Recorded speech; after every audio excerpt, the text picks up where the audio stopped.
the revolution starting inside. An instrumental part of Agora worldwide. Agora worldwide. Agora worldwide. Counter economics. Agorist strip. Black market click. Move a quick flip. Can't regulate this. Agorist strip. Black market click. Move a quick flip. Can't regulate this. Agorist. Agorist. Agorist. Nexus. Agorist. Agorist. This is the Agorist Acres podcast. I'm Brandon. I'm back. I've also got my great co-host Dag. How you doing, Dag? I'm doing great, man. Feels good to be back with you. Hell yeah. For everyone who doesn't know, we are doing a bunch of cool shit. Just kind of behind the scenes right now. We're getting a bunch of shit ready, but we're really excited for all the projects that we're doing. We've got a great, actually two guests on today, but before we get into it, we want to give a shout out to our sponsors at Presearch, Decentralized search engine. Earn crypto as you search. Don't get spied on by Google. Great project. Dark mode, all that fun stuff. Hell yeah! I think Google just copied them recently and had like a dark mode update or something. But for a while there, Presearch had some shit that late to the game, Google. But for a while there, Presearch had some shit that Google didn't, which was actually cool. So. So we've got Insanity is Free, Jeremiah Harding with us, and Chris Cofer to talk about Stateless Productions and all the cool shit they're doing there. How you guys doing? How you doing, Chris? I'm doing well. Thanks for having me. Cool. How you doing, Jeremiah? Reasonable. I've just gotten done with my workout, and I'm ready to do other strenuous things. Sweet. Chris, tell us about Stateless Productions. Well, Stateless Productions is a company that I co-founded with Peter Quinones and Robert Beeler in late 2018. And we did that for the purpose of initially just making one documentary, but we've decided to make others. The documentary we worked on was called The Monopoly on Violence, released in 2020. Cool. Yeah, that was actually a pretty decent one. I think the thing that I liked about it most was the fact where they point out that that basically you like even if the contract, the so-called social contract was somewhat legitimate, that that contracts don't, that I'm probably butchering what they say in the documentary, but even if it was somewhat legitimate, that contracts don't change randomly, and that they don't change willingly without different contracts being written up and so on. So I thought it was a great documentary myself, and a great work on that. So you guys are releasing something else too, right? Well, we're currently working on. We're working on a second film. That's what Jeremiah is helping with. The second film is dealing with policing in the United States, and we're tentatively calling it America's Police Crisis. But we're trying to cover the history of police in the U.S., which is really not that old. And we're kind of going to end the story on how we got to this point. Like when you see police stations burning and cities full of people rioting, things like that, you do kind of wonder, how we get here and what can we do now that we're here. Yeah, interesting. It definitely feels like the U.S. is a police state for sure. I mean, there's DUI checkpoints and immigration checkpoints and more of the border states and stuff, and I feel like when they even just stop me or pause me or whatever, I feel like they're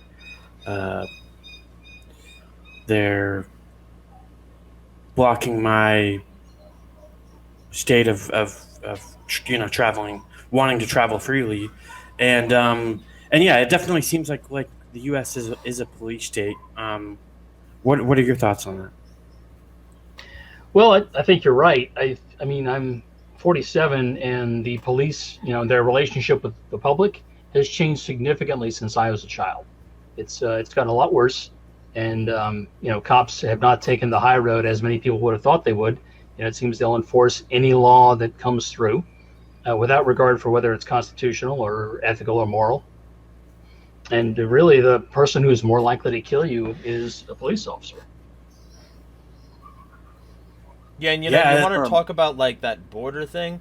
They have border zones. People constantly forget this, but they have like really wide fucking border zones where if like you're within like I think it's 100 miles of a border area, then you'll still be subject to immigration law.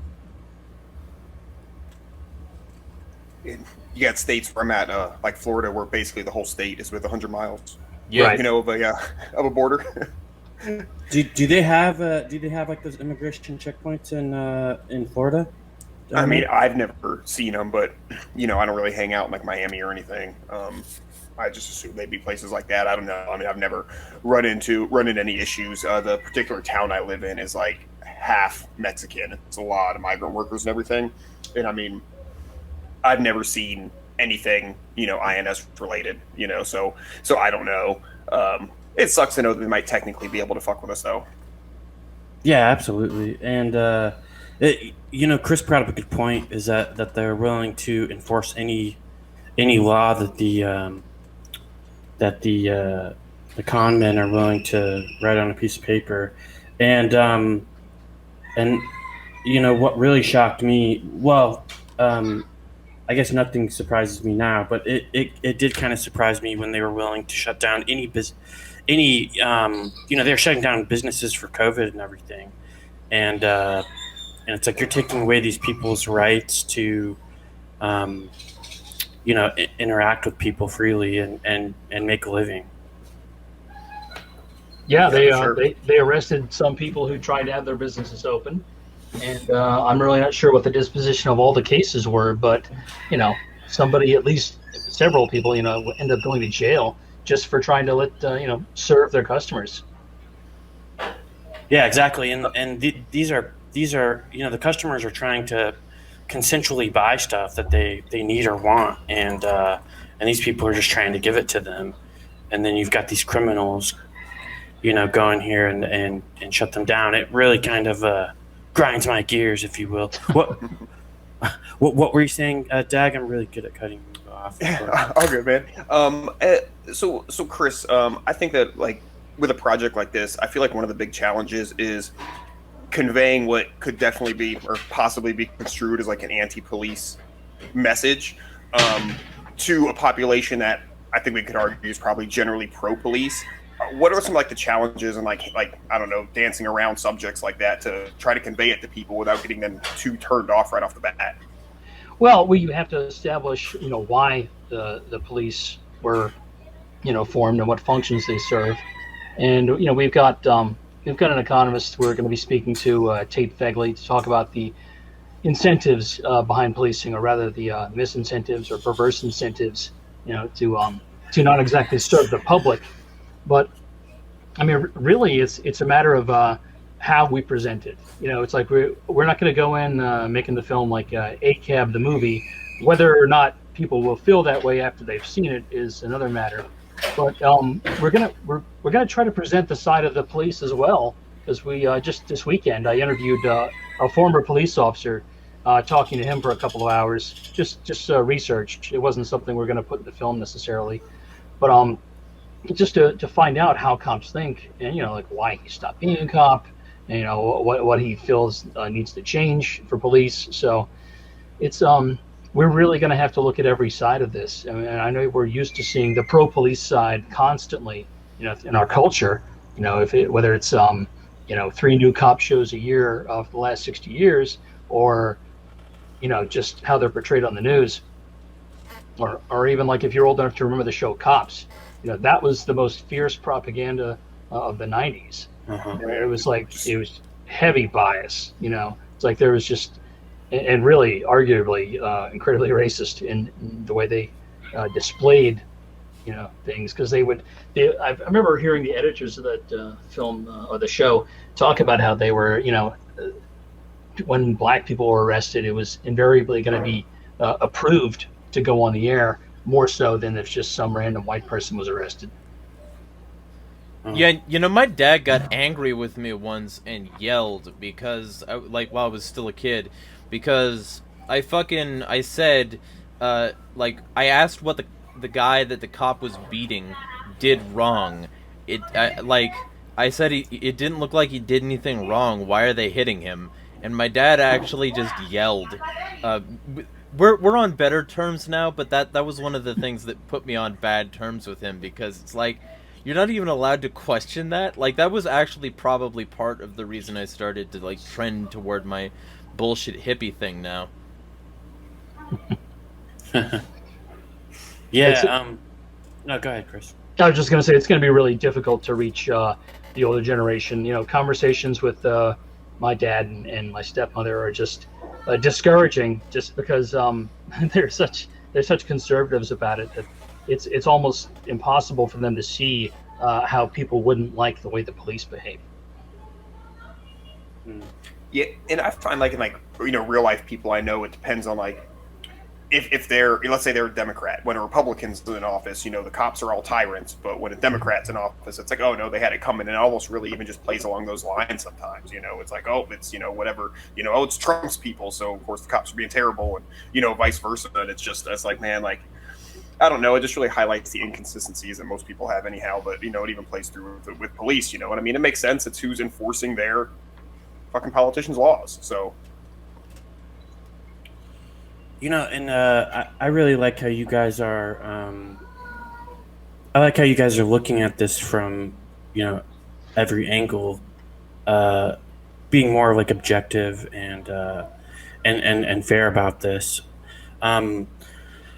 I don't know. I personally have this all cops are bad. Everyone knows that Robert Higgs quote or whatever, but right. But I think that's kind of how you have to reach people these days. You kind of have to give them everything instead of just your point of view on things. So I think that's great.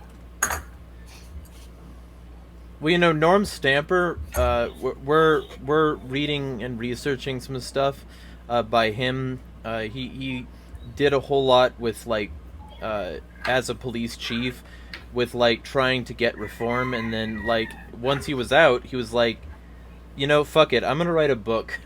And he wrote this really good book, and one of the points he made was that if you want to reach people who are pro-police, starting off by calling them pigs and using other sort of dehumanizing language isn't the way to do that. So if we're making the next Rage Against the Machine video, maybe we would have ACAB in it, but the point of this one is for trying to reach as many people as possible and be as documentarian as possible. So we're aiming for a tone of neutrality without being on the side of the oppressor, to put it that way, I guess.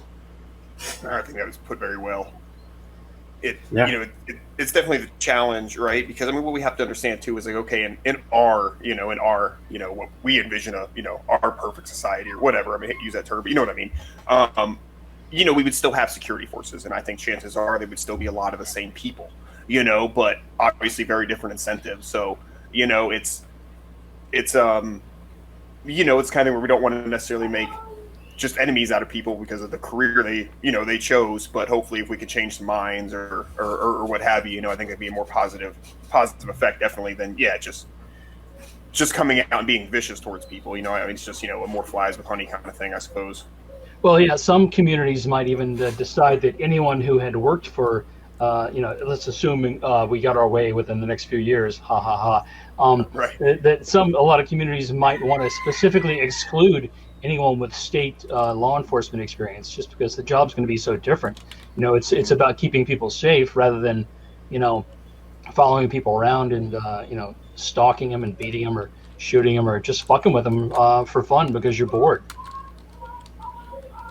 or you want vacation or whatever. Yeah, right. Yeah, the I've noticed the incentives are just how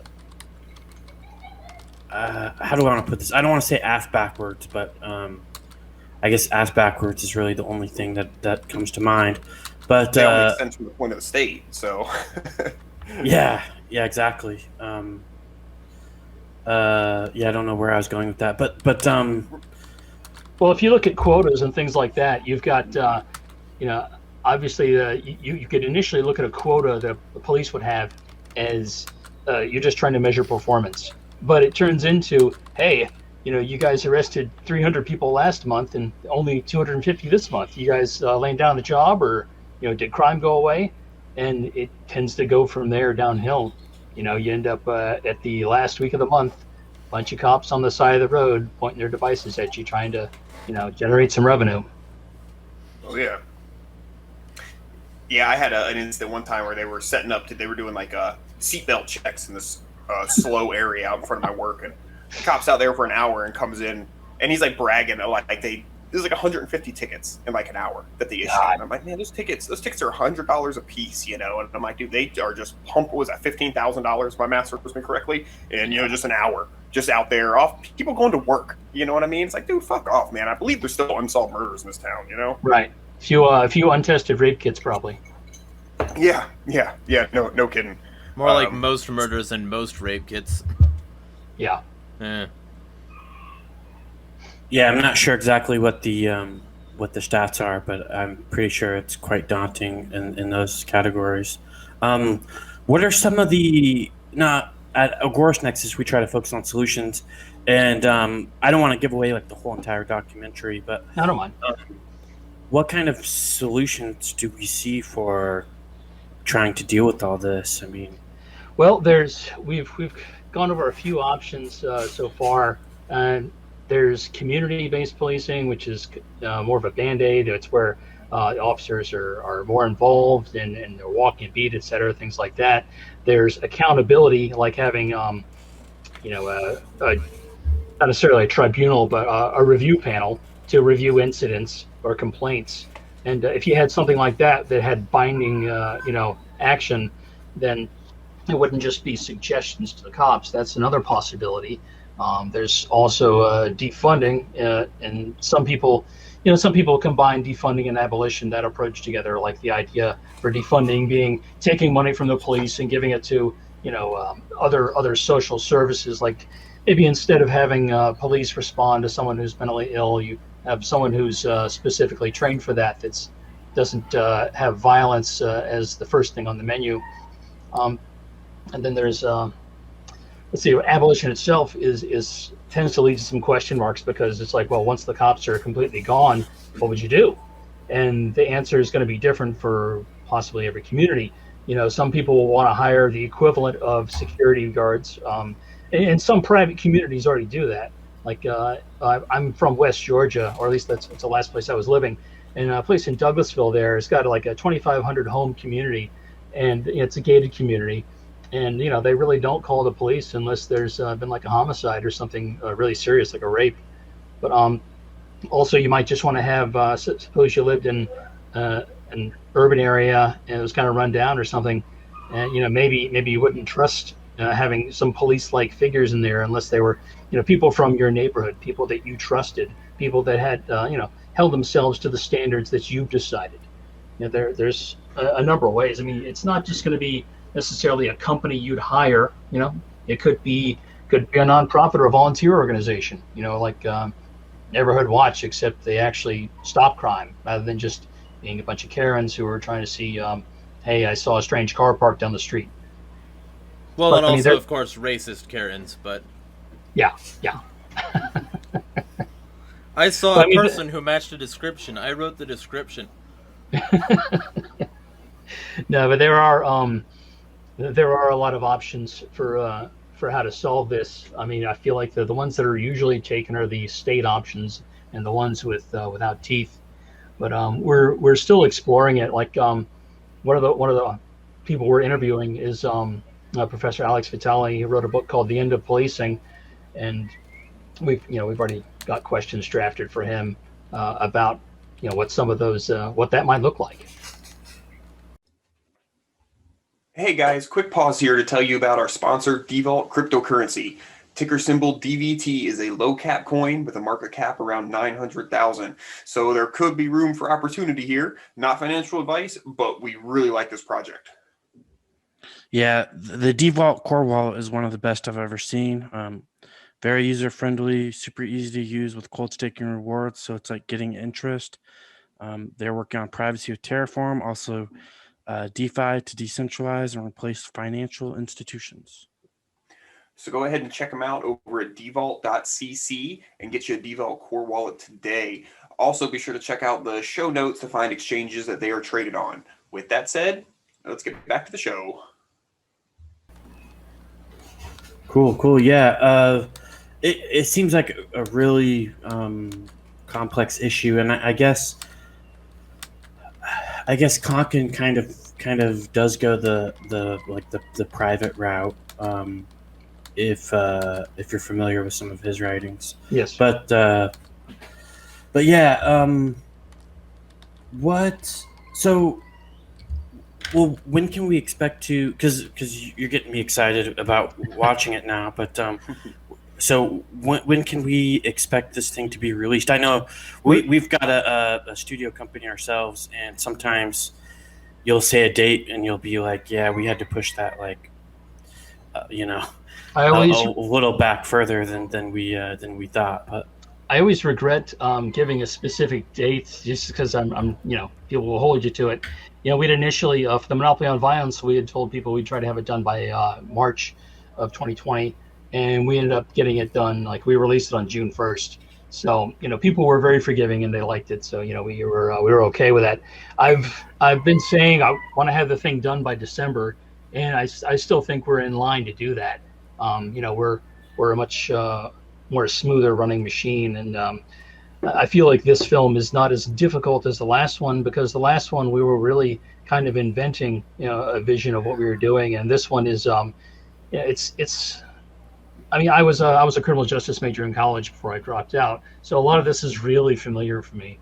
So the history stuff, that's not controversial and that's pretty easy to portray, and the people we're interviewing, and they'll we have a fairly good idea of what they're saying, and we're basically gonna go through not just the early history, but also things like the war on drugs, the invention of SWAT teams, the militarization of police, the crime bill and the 1033 program, all these things that made the police much more unnecessarily dangerous than they need to be. Right.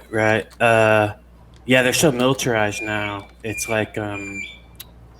it's really like what the founding fathers said. I don't remember the exact quote, but it was the standing army. Yeah, the standing army quote for sure. So, but I do want to mention one quick thing though. Sure. You mentioned Konkin, and I kind of realized, we're talking to your audience. The film isn't necessarily going to be embracing this specifically libertarian or anarchist point of view.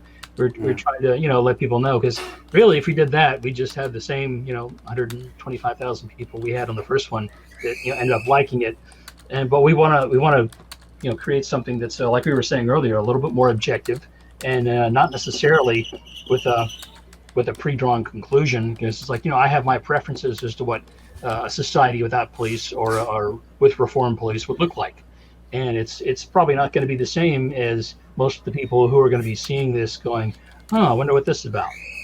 It's like people we're hoping are going to recommend it to others, and it's also kind of difficult to make a film these days about the police, because people will assume it's either ACAB or Bootlicker's Paradise. Mm-hmm. Right. Yeah, that's a great point. If I can jump in, I think that after what you said there is, it really poses or shows a bit of a challenge, when you're doing a documentary. Who are we trying to reach, right? We're not trying to reach, us or our audience even here, because we all already know this stuff. So it's trying to make something that you can draw in people whose minds we want to change or might want to, it's one of the reasons that I really like the Monopoly on Violence. I love the title of it because it's intriguing to a normie, it sounds good. It sounds like a good fictional movie even, I think it was really great in that regard. So I can definitely see that being, like a challenge to, get it to be something that, more normies are going to watch, enjoy, and hopefully might influence them. And like you said, recommend it to people. Yeah. Getting it on mainstream services, I think, is helpful too. Like you managed to get the other one on, it ended up being like YouTube, and then I think it made it to Amazon Prime. Am I mistaken about that? No, you're correct. In fact, there was some really, it's kind of a weird couple of years to be an independent filmmaker, because Amazon, about a month after we put the film on there, I mean, it was like a 6-month back and forth with them just to get them to tell us what we needed to fix here and there. And, I eventually ended up sending a nasty email to them. And someone said, okay, look, here we've got everything ready. Your film is up. And anyway, about a month later, they went through like a purge, and they got rid of thousands of titles that independent filmmakers had put up there. And of course, they're going to have everything that's from a studio, because Amazon's kind of moving into a different direction now. They're doing a lot of original content, and they even said that we won't be accepting any more documentaries from basically from independents.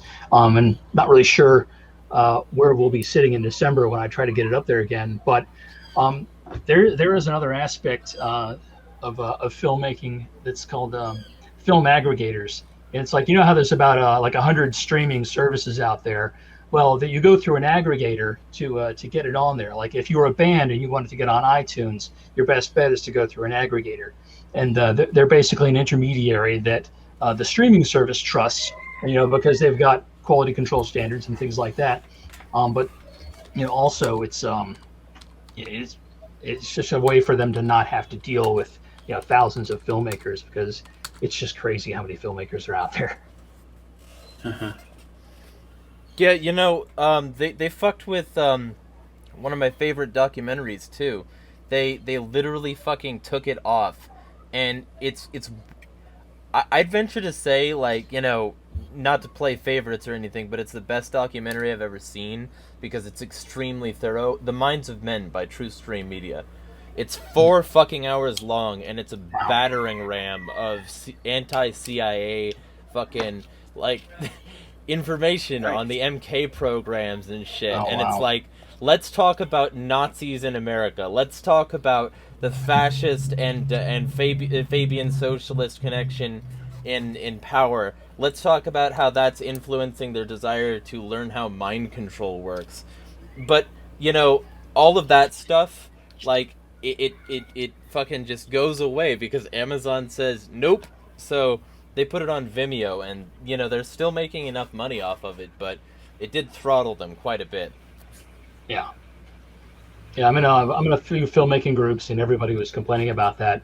And it's like I even looked up some of these people's films, and they were like, films that on IMDb have got thousands of good reviews, and they're, some of them I'd even seen, and they're good movies. I'm like, wow, we made the cut and they didn't, But I guess one thing I forgot to mention when I mentioned aggregators is we just got the Monopoly on Violence uploaded to an aggregator, and hopefully in the next couple of weeks we'll hear back that they're kind of like a sales agent to all these companies, and there's revenue sharing, where the filmmaker gets the lion's share. So hopefully soon the Monopoly on Violence will be on maybe a few dozen streaming sites going to people all around the world. Oh, that'd be excellent. And the same with the next one, hopefully.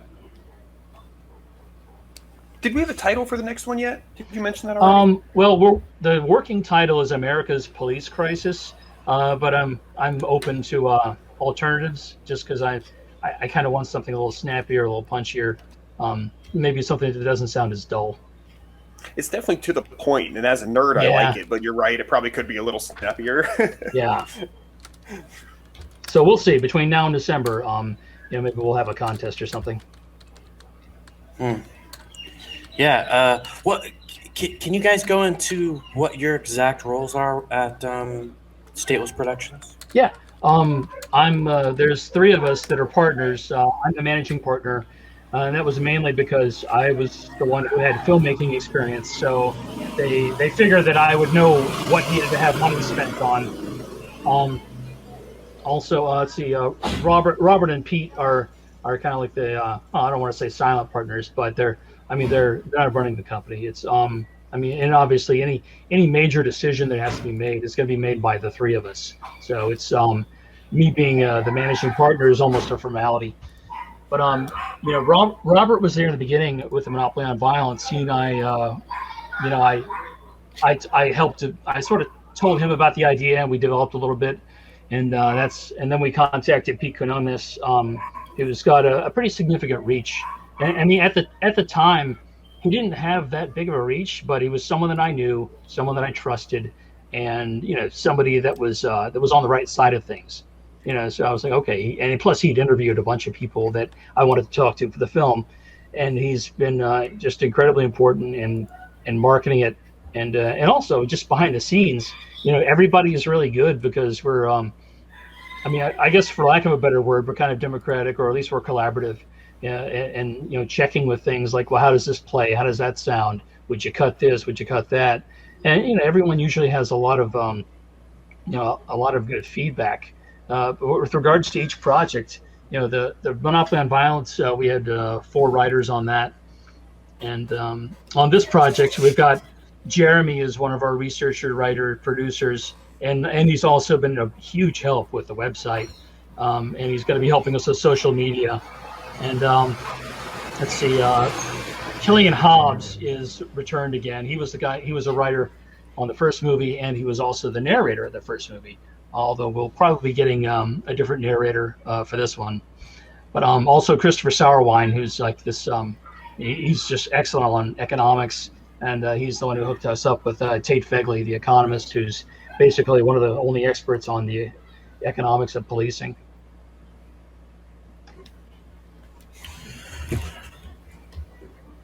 Very cool. Great. Yeah. Are you guys doing a fundraising or anything for this one? I believe the other one was like Indiegogo or something. Yeah, well, what's fueled this one? Well, we've already got the funds for this one.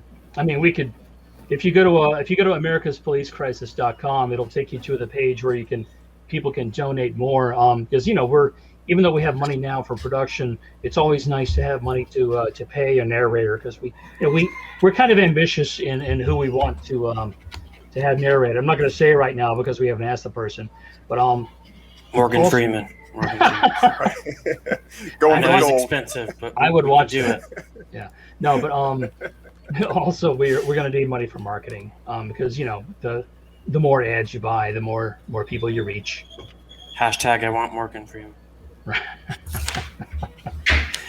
Yeah, I saw him. He did a thing on Netflix, and it looks pretty establishment, pretty statist. Yeah, he even endorsed the social contract, using it as reasoning. I mean, I know he didn't write that special, but still. Right? Yeah, he's part of the propaganda arm, but yeah. Well, and it's what's interesting about Morgan Freeman is that he's sort of evidence of the milk toastery that goes on in this shit, because he's got okay, so that thing that I used to share around when I was a cringe-ass minarchist, where he's stop talking about race and racism will go away. No, it won't. Racism has always been supported by the state. Smash the state and racism will have no teeth. So that's what you should do.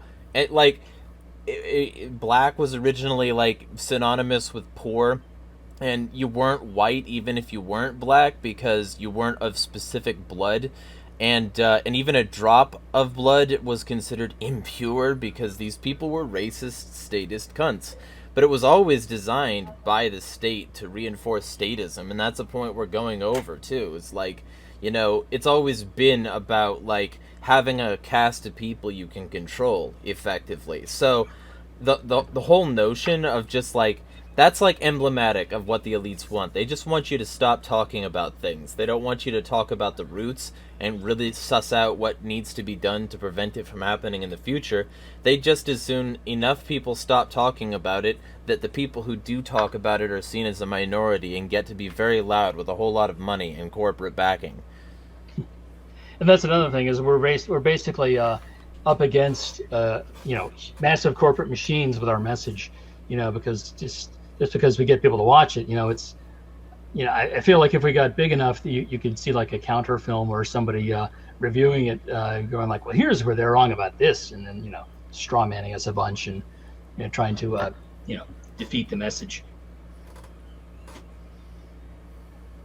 Right. Yeah. I think if they notice you enough to strike back, that's usually a good thing. Yeah. It's funny how especially during the crisis you can see it, but pretty much in every instance how these big corporations are helping the state, and I just Konkin really hit it on the head when he said that they were part of the problems too, and but back when he was saying it wasn't like as noticeable as it is today, and so yeah, it's every COVID thing, all these big corporations are going to do exactly what the state does, or the state says, and same with we're starting to see that now with even social media and stuff. Of course, we saw a bunch of bans on YouTube, Facebook, and things like that. But now the Biden administration is talking about how they're going to get in touch with Facebook and make sure that people are banned on every social media platform for wrong things. So yeah, just crazy times we live in. Was there anything that you guys wanted to make sure that we got across? I'd like to hear more from Jeremiah about his how he feels about his role, because it's like I kind of get wrapped up and self-absorbed in what I'm doing, and I don't always really know or appreciate what everybody else is going through when they're working on the same thing. I'm enjoying the fact that A, it's paying work, B, I'm gonna come out on the other side with a douchebag IMDb page, and then C, the way I sort of came to anarchism was like, the start of it was like, and I tell people this a lot, the start of it was basically like the fiction I was into as a kid. Like, Sonic was huge, like, and his whole anti-establishment thing, like, one of the first things he did in a game I played was like fuck up some cops and evade their custody with the handcuffs still hanging off a wrist. Like, that should tell you that was my childhood, why I like the whole like mentality. But like, I was still minarchist for a significant period of time. We need national defense, we need cops, that kind of mentality. And one of the things that was like really like sort of pivotal for me was I told myself I couldn't support the state anymore if I couldn't watch a large amount of police brutality and war footage and come out on the other side supporting the military and cops. So if I couldn't do that, if I couldn't support the military and cops, which are basically what taxes are for, then I couldn't support the state. So my sort of trial by fire, I watched for 2 hours, nothing but that, and I came out on the other side, anarchist. I feel like one of the primary problems is people aren't willing to look structural problems in the eye. I think that's a huge fucking problem. And I think if you can lay it out for them, especially in a way that isn't as abrasive as my unfiltered asshole shit that like posts on my social media, it'll probably get a whole lot more eyes and a whole lot more traction.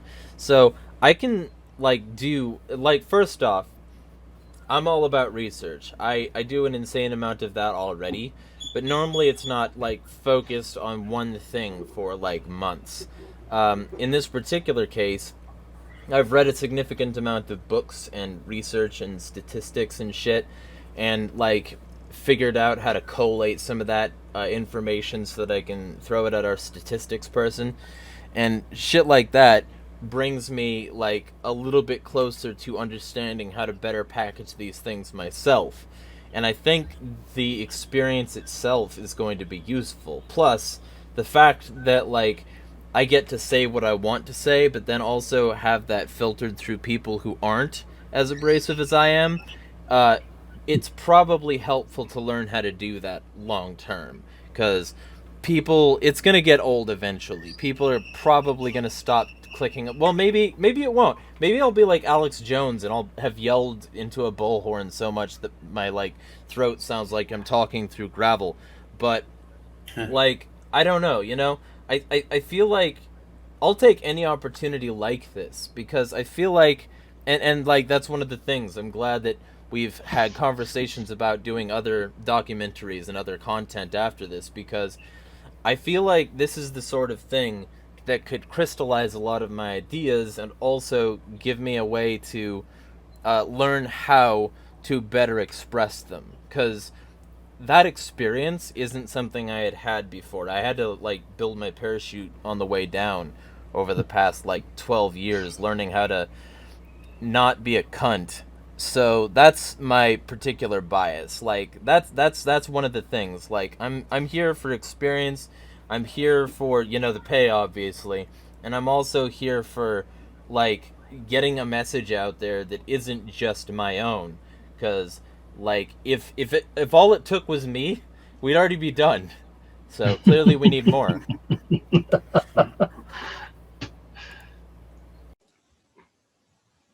All right, let's take a quick second to shout out Agorist Acres Seeds. AgoristAcres.com stocks a variety of seeds for your garden or homestead. They also have really cool packaging instead of those silly paper envelopes. Buy seeds with crypto, support the counter economy, and become self-sustaining today. Agorist Acres offers fast shipping so you can get started right away. Make sure you use code Nexus10 at the checkout for 10% off of your orders. Also, they will donate a portion of the sale to Agorist Nexus, helping to bring you all the great content you expect. And all right, let's get on with it. Right, I agree with that. And one thing, like when you think you know, documentaries and stuff, I think are a good way to get, you know, all of our ideas out there in general. Just because like a lot of normal, when I say normal people, I mean statists that, you know, I talk to like in real life, like they love documentaries and they watch them and they. That's make me sound like a terrible like propagandist, but like they believe, you know, the stuff they hear on them. So it's like, man, like if we could just get these guys to watch a couple of our documentaries, like I really think we could make some fucking headway.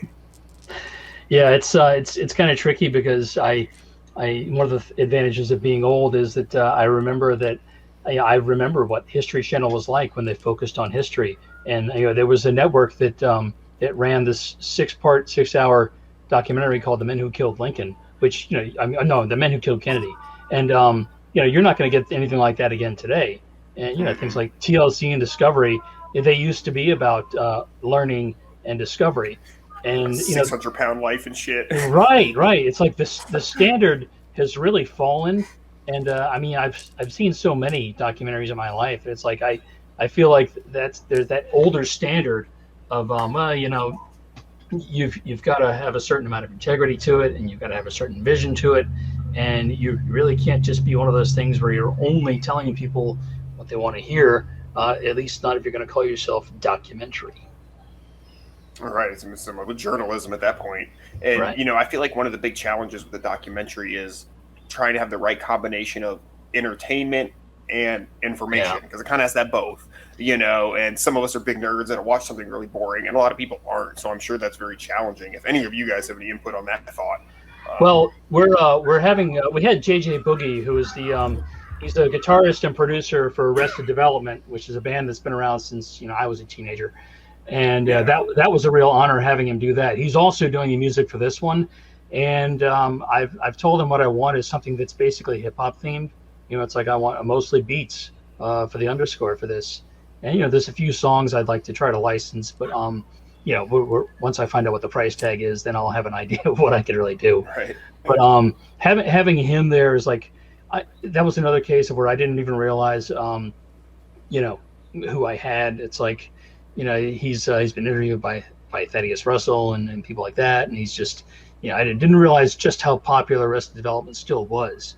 So it's that's really fortunate, and if we get the pop culture narrator that we want, I feel like that's even more you know, outreach. It increases our you know, how far we can go with it. Yeah, for sure.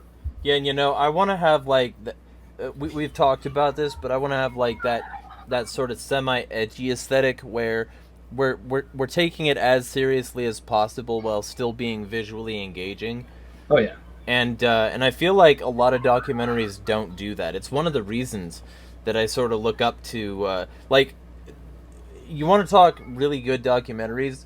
One of the like people who was very patient with me while I was still a minarchist and while I still thought ending the Fed could solve all our problems, which it would help, but no, it's not even gonna hit. Yeah, like, a little bit of a start. Yeah, right. It's like a fingernail. So when I was still in that stage, there was this person I talked to in Meat Space a lot, and he was very patient with me the whole time, and eventually he just said, "Well, if I sent you something, would you actually watch it?" And I was like, "Yeah, I would." And so he basically gave me some stuff on a USB drive, and one of the things that he gave me was Alex Jones's Endgame Blueprint for Global Enslavement.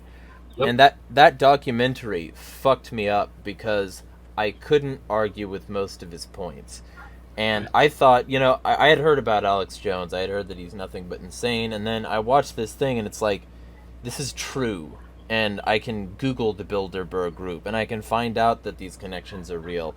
And I can find out that every time they have a meeting, their agenda suddenly becomes the mainstream. It was one of those situations where, like, I was very convinced that this is the way you reach people, is that you just give them a battering ram of information in as visually interesting a package as possible, ideally with some on-the-street confrontations or some, like, B-roll footage of actual bad shit happening. Like, that's the kind of sort of feel I like in documentaries, and I've watched a lot of them. I think TrueStream does a good job. I think even though they're not feature length, the ones Corbett does are very good. Like, yeah. There's a lot of documentaries that I think really do this well and capture the sort of vibe. And, like, I think using that sort of template can end with a lot more people suddenly being convinced of your ideas. And that's the whole point of a documentary, is that you're documenting things for the purpose of getting people to see things through the lens that you want them to see them through, because they weren't before. So, well, I actually used to listen to Alex Jones when I lived in Austin, because he was it was about 12 years ago, and he was on the radio, so you could hear the whole thing, like while you're, you couldn't hear the whole thing drive to work, but you'd hear at least half an hour of it. And I was very much a fan of his, and watched all of his stuff, and I was impressed. And it was only after I started having issues with some of the aspects of the larger narratives he pushes that I just eventually dropped out. But it was like I feel like I learned a lot about how I want to and how I don't want to present information, because I've never been a fan of the documentarian talking to the camera type of thing, because it feels more like a YouTube video than like the old school stuff that I'm used to. I mean, unless you're talking about Werner Herzog. But yeah, I mean, Jones is pretty amazing. I've only recently been watching more of Corbett's stuff, and I like it quite a bit. Like I like his I just like his way. Yeah, he's good. Definitely a lot of people that I talk to are they're big fans of his, and the way that he lays out his sort of documentaries or his episodes. They're informative. They're not necessarily what I'd recommend my super normie like uncle go start off with, just because it might be a little too real. but yeah, he's really good. I like his stuff for sure. I've directly sent family his conspiracy theory series, like 9/11, A Conspiracy Theory, because they're very short, but they're also very information dense. Is that the 5-minute one? Like, yeah. We just assume, and he goes through like that one is so good. He goes through the official story, but it's like, yeah, that sounds like nonsense when you just lay it out. Well, and also, like, if you look in, like, he gives all the fucking things that you can just look into. So he gives you like a research pack, basically. Yeah, I would say he's actually fairly good to show to normies, and just because he comes across as a rational person. And just kind of he doesn't look Yeah, it doesn't look like an anarchist necessarily.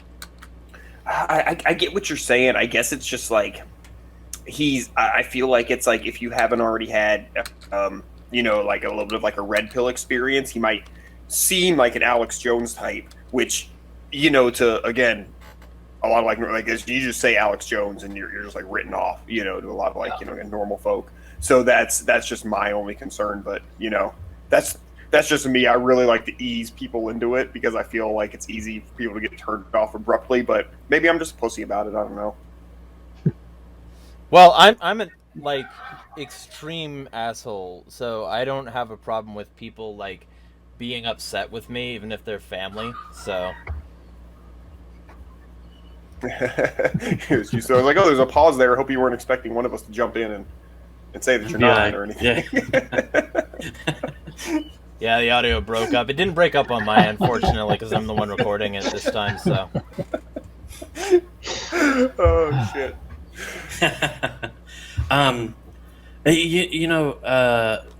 We did a documentary. It was just like a 7-minute one recently by Agorist Nexus Studios, and huge thanks to everybody that was involved in that one. And that was super cool. Yeah, the 3D printing one, I thought so too. And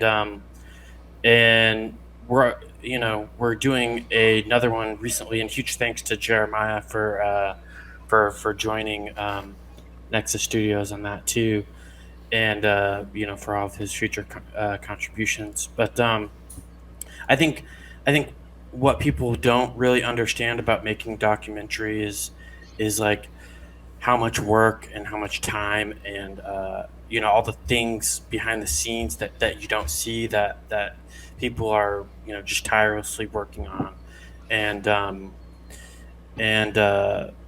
yeah, doing a documentary myself, I totally get it now, and I totally see just how hard it is to pull everything together. So kudos to Stateless Productions and what you guys are doing over there. So well, thank you. Thank you for your service. Hey. No, it's the thing is like as a documentarian, you're also kind of learned is that you're competing against an establishment that's got almost limitless budgets, so to speak, or at least compared to what we're working with, because we're all crowdfunded, and it's just incredible to think like, oh, you know what, that's a kind of a burden too, because it's like I've got to use limited resources to create a message that can counter the fire hose of counter information that's coming at people daily, and that's a heavy weight. Yeah, I mean, how can we really compete with like CNN and stuff, right? Like, just one person by one person. You find one person who you can share something with, and maybe have a few conversations with, and get them to see things your way without things turning into this explosion of emotions. And of course, being willing to talk to a wide variety of people. The balance, because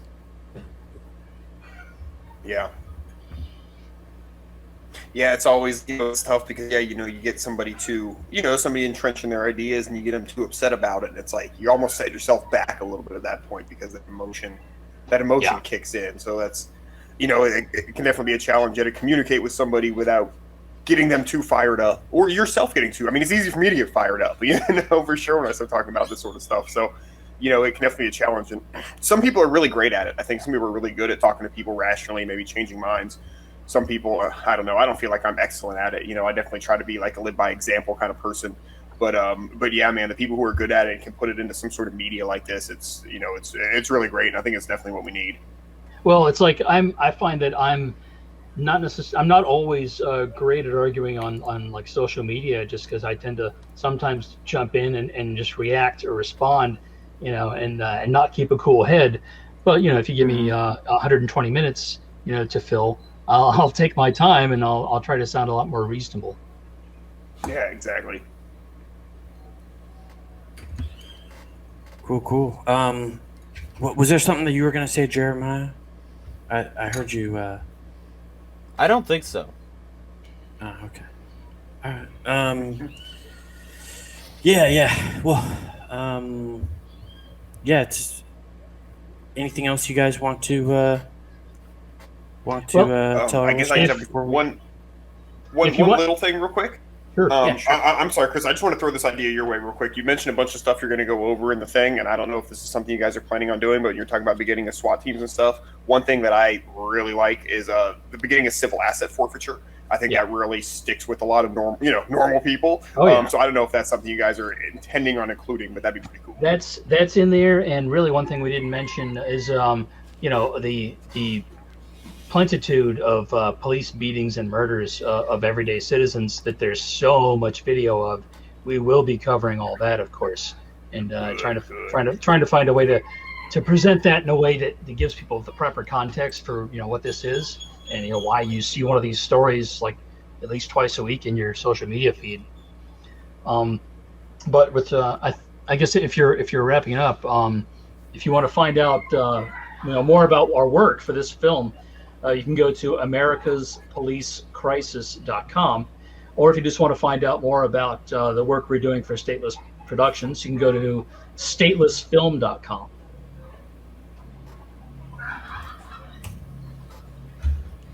Cool. And if they want to donate, what was the donate link again? americaspolicecrisis.com. On that page, it'll talk about what we're doing with the project, and also there's a link for where you can donate. We accept crypto, we've got a PayPal, and I think a couple of other options as well. Sweet. Hell yeah. Well, that pretty much wraps it up. Jeremiah, you got a quote for us to sign off on? Actually, yeah, I can probably find one. Because, I think that Robert Higgs' quote is pretty good in covering whether or not, people have to convince the common person. Because I think one of the things that's a significant problem is that people assume that anarchists would create the problems that have already been created. What if warlords take over? Well, quote, anarchists did not try to carry out genocide against the Armenians. In Turkey, they did not deliberately starve millions of Ukrainians. They did not create a system of death camps to kill Jews, Gypsies, and Slavs in Europe. They did not firebomb scores of large German and Japanese cities and drop nuclear bombs on 2 of them. They did not carry out a great leap forward that killed scores of millions of Chinese. They did not attempt to kill everybody with any appreciable education in Cambodia. They did not launch one aggressive war after another. They did not implement trade sanctions that killed perhaps 500,000 Iraqi children. In debates between anarchists and statists, the burden of proof clearly should rest on those who place their trust in the state. Anarchy's mayhem is wholly conjectural. The state's mayhem is undeniably, factually horrendous. I love that, man. Bravo. Yeah, Robert Higgs, the shit. Thank you guys so much for coming on. Thank you for having me. It was a great time. Yeah, this was great. Agorist Nexus out. Peace.